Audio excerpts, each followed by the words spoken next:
guys, once again welcome back to my YouTube channel Medicure Buddy.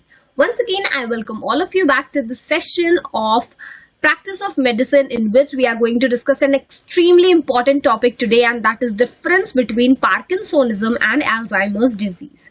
Now friends, in the previous two lectures we have discussed Parkinsonism and Alzheimer's respectively, and in today's lecture we are going to discuss the difference between these two disorders, और basically जो आपको इस disorder से याद रखना है ताकि आप एग्जामिनेशन में इसके MCQs, इसके आंसर्स इजीली लिख पाओ। ठीक है, तो पार्किंसोनिज्म्स क्या है? पार्किंसोनिज्म्स और अल्जाइमर्स में आप लोगों को अगर याद होगा तो मैंने आपको पार्किंसोनिज्म में पढ़ाया था दैट इसमें डोपामीन की बहुत ज्यादा कमी हो जाती है। ओके, सो डोपामीन की कमी है पार्किंसोनिज्म में, वहीं पर अल्जाइमर्स में आपको एसिटाइल कोलिन की कमी मिलेगी, बट एसिटाइल कोलिन के साथ आपको सेरोटोनिन की कमी भी मिल सकती है।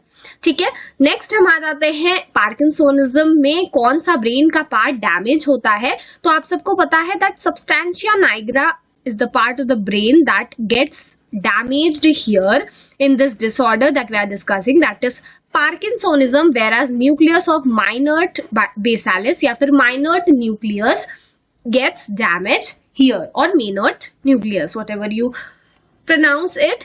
Moving on, next हम आ जाते हैं पार्किंसोनिज्म पर, जिसमें हमें ल्यूई बॉडी मिलती है। मैंने आप लोगों को बताया था ना that Lewy bodies are found in parkinsonism, whereas Hirano bodies are seen in Alzheimer's disease. Okay, moving on, हम आ जाते हैं कि ये जो बॉडीज होती है what are these composed of. So alpha synuclein की बनी हुई होती है पार्किंसोनिज्म में, and these bodies are composed of tau proteins। जो न्यूरोफिब्रिलरी टैंगल्स थे उनमें हमें टाउ प्रोटीन्स की कॉम्पोजिशन काफी अच्छे अमाउंट में मिल रही थी। ठीक है, सो फ्रेंड्स देखिए, आप अल्जाइमर्स डिजीज और पार्किंसोनिज्म डिजीज ऑल्सो आप अल्जाइमर्स डिजीज में एक और पॉइंट ऐड कर लीजिए दैट इसकी जो डायग्नोस्टिक एग्जामिनेशन है होता ही है that is MMSE। Okay, and also आप इसमें टेस्ट कर सकते हो that is functional MRI।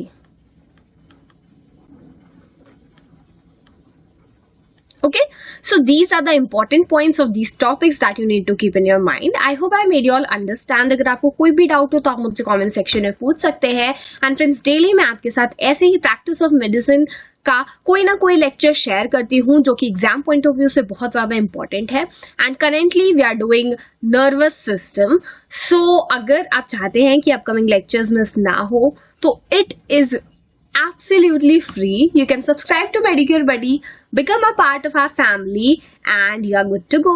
So अगर ये वीडियो पसंद आया तो उसको लाइक कीजिए, अपने फ्रेंड्स और बैचमेट्स के साथ शेयर कीजिएगा, एंड मिलते हैं नेक्स्ट वीडियो में। Till than happy learning.